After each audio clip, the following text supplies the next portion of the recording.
Hello everyone, welcome to ISPCS Decoded। आज हम बात करेंगे कोड ऑन सोशल सिक्योरिटी 2020 की, जो काफ़ी सारे सोशल प्रोटेक्शन लॉज को एक ही फ्रेमवर्क में मर्ज करता है। जैसा कि आप जानते हैं कि गवर्नमेंट ने लेबर लॉज को सिंप्लीफाई करके 4 मेजर लेबर कोड्स बनाए, जो थे code on wages, industrial relations code, code on social security and occupational safety health and working conditions code. इनमें से सोशल सिक्योरिटी कोड का फोकस है EPF, ESI, ग्रेजुटी, मैटरनिटी और एम्प्लॉय कॉम्पनसेशन जैसे laws को स्ट्रीमलाइन करना।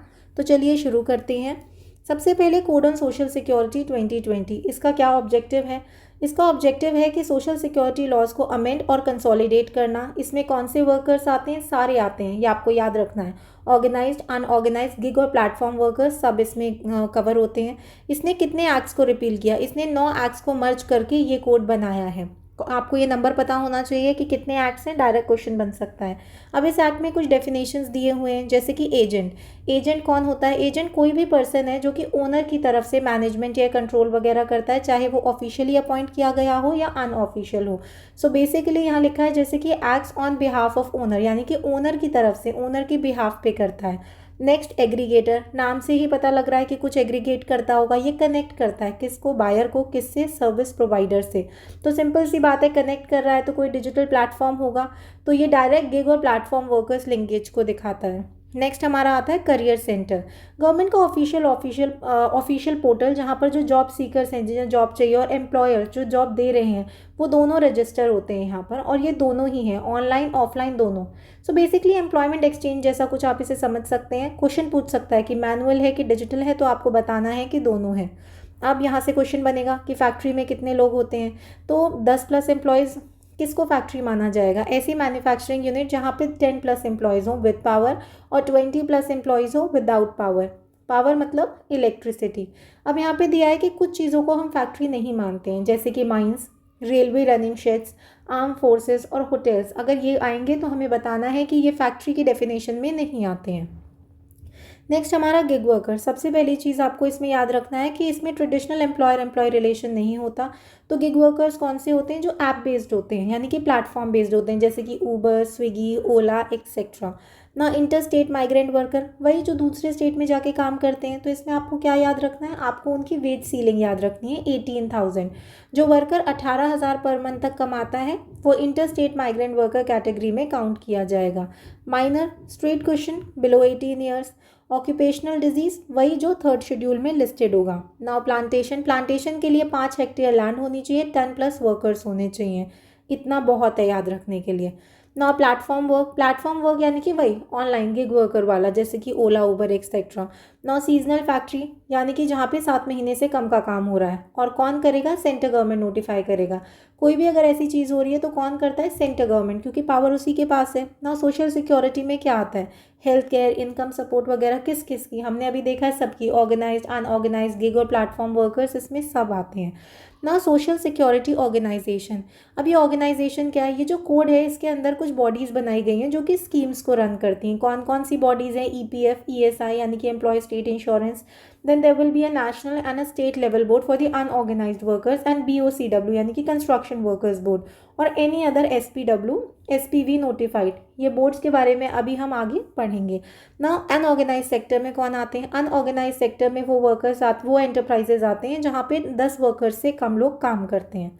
नाउ अभी हमने देखा था कुछ ऑर्गेनाइजेशंस हैं जो कोड के अंदर स्कीम को रन करती हैं, अब हम उनके बारे में पढ़ेंगे।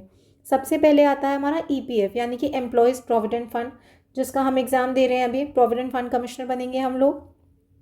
तो बॉडी का नाम क्या है? ये बॉडी कॉर्पोरेट है, जिसे हम सेंट्रल बोर्ड ऑफ ट्रस्टीज़ बुलाते हैं। आपको एक चीज़ याद रखनी है, अगर EPF कहीं पर भी आ रहा है तो किसको पावर है? सेंटर गवर्नमेंट को। दूसरा थॉट देना ही नहीं है, सेंटर गवर्नमेंट दिख रहा है वही ठीक होगा।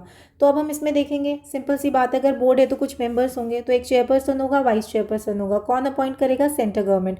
अब रिप्रेजेंटेशन होगी, सेंटर गवर्नमेंट के 5 हैं, स्टेट गवर्नमेंट के 15 हैं। एम्प्लॉय बराबर हैं, 10-10। वो पूछते हैं कि क्या सेम है? हाँ सेम है। एक्स ऑफिशियो कौन होगा? सिंपल सी बात है, PF कमिश्नर होगा।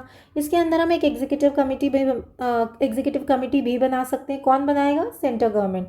एक और सवाल, क्या कोई मेंबर अगर पेरेंट बॉडी यानी कि ईपीएफ बोर्ड का मेंबर नहीं है तो क्या वो एग्जीक्यूटिव कमेटी का मेंबर होगा? नहीं होगा, क्योंकि बोर्ड के मेंबर्स में से ही हम एग्जीक्यूटिव कमेटी बना रहे हैं, कोई भी बाहर का इंसान नहीं आ रहा है। तो अगर कोई पेरेंट बोर्ड का मेंबर नहीं है तो सिंपल सी बात है वो कमेटी का भी मेंबर नहीं होगा। नेक्स्ट हमारी बॉडी आती है एम्प्लॉय स्टेट इंश्योरेंस कॉर्पोरेशन।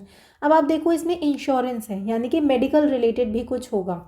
चलो देखते हैं ये बॉडी कैसी है। ये भी एक बॉडी कॉर्पोरेट है। यहाँ पे भी जितनी चीज़ें होंगी वो सेंट्रल गवर्नमेंट करेगी।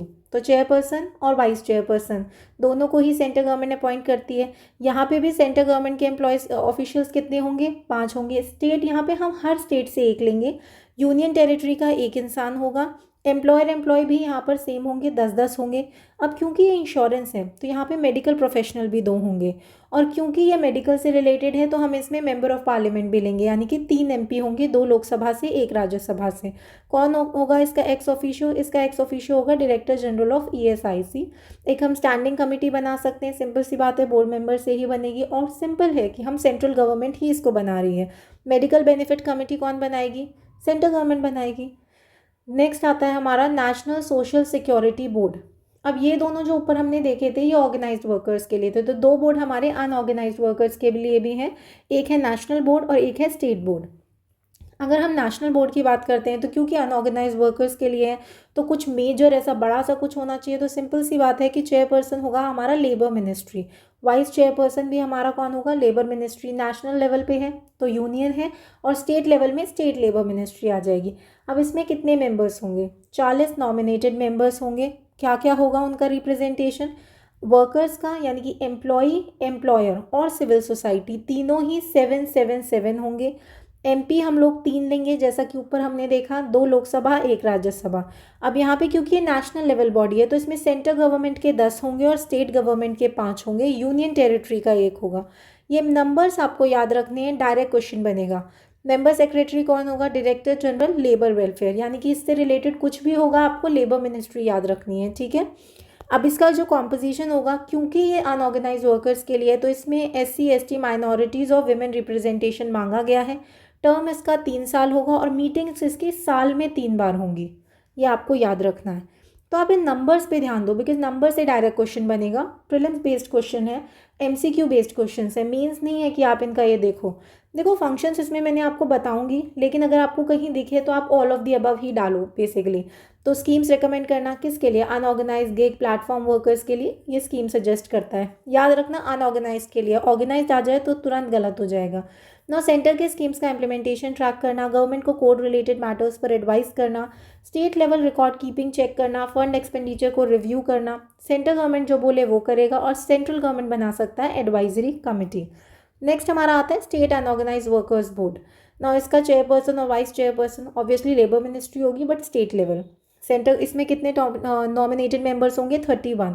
सो ऑर्गेनाइज्ड वर्कर्स यानी कि एम्प्लॉयज़ और एम्प्लॉयर इसमें साथ साथ रहेंगे, लेकिन सिविल सोसाइटी ऊपर 7 था, यहाँ पर 5 हो जाएगा, बिकॉज इसके नॉमिनेटेड मेंबर्स 40 नहीं है, 31 है।